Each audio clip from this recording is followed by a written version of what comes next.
Vikarabad జిల్లాపై CM Revanth Reddy వివక్ష చూపుతున్నారని మాజీ మంత్రి ఎమ్మెల్యే సబితారెడ్డి అన్నారు. వికారాబాద్ జిల్లా తాండూరులోని పార్టీ కార్యకర్తల సమావేశంలో ఆమె పాల్గొన్నారు. కవిత అరెస్ట్ అయినా కూడా కనికరం లేకుండా పార్టీ మారిన వ్యక్తి రంజిత్ రెడ్డి అని, ఆయనకు మానవత్వం లేదని ఆమె విమర్శించారు. 40 ఏళ్లలో మొదటిసారి రేవల్ల పార్లమెంటుకు బీసీ అభ్యర్థిని ప్రకటించిన వ్యక్తి కేసీఆర్ అని తెలిపారు. రానున్న పార్లమెంట్ ఎన్నికల్లో కాసాని జ్ఞానేశ్వర్ను గెలిపించాలని ఆమె కోరారు.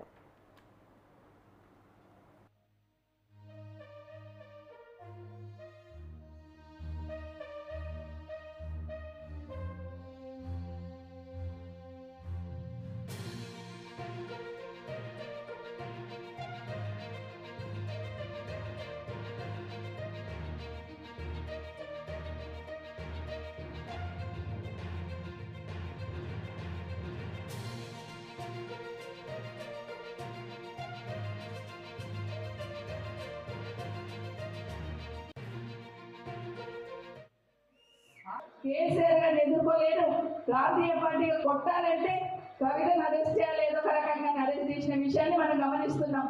రాజు అదే చెప్తున్నాడు, కేజ్రీవాల్ అరెస్ట్ చేస్తేనేమో తప్పు చేసిండు మోడీ అని చెప్తున్నాడు రాహుల్ గాంధీ. కవితని ఇక్కడ అరెస్ట్ చేస్తేనేమో మన రేవంత్ రెడ్డి గారి కరెక్ట్ జరిగింది ఇక్కడ అంటా ఉన్నాడు. ఒకటే కేసు అదే చెప్పమని చెప్తా ఉన్నాడు. ఈరోజు ఏదో ఒక రకంగా ఇబ్బంది పెట్టాలని, ఈరోజు ఒక సైడ్ ఖాళీని పోయి ఒక సైడ్ కూతురు జైల్లో ఉంటే మన ఎంపీ అభ్యర్థి గారు రంజిత్ రెడ్డి గారు, మన ఎంపీ గారు ఇమీడియట్ గా అవతలి పోయి కండువా మార్చుకున్నాడే. ఆ మానవత్వం లేని ఏమంటారు, ఆ మానవత్వం లేని పని ఏదైతే చేస్తున్నాడో నిజంగా చాలా ఇబ్బంది అనిపించింది. చూస్తూ ఉంటే మాకే గుడ్డ జరిగిపోతా ఉంది. అదే తప్పు అంటున్నాం మేము.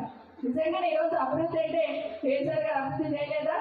ఈరోజు ఒక్కసారి హైదరాబాద్ చూస్తే వేరే వాళ్ళు ఎవరైనా వచ్చినా కూడా ఇది హైదరాబాద్ అయినా గతంలోకి ఇప్పటికి ఎంత మారిపోయింది తెలంగాణ రాష్ట్రం అనేటట్టు ఈరోజు మార్పు తీసుకొచ్చున్నారు.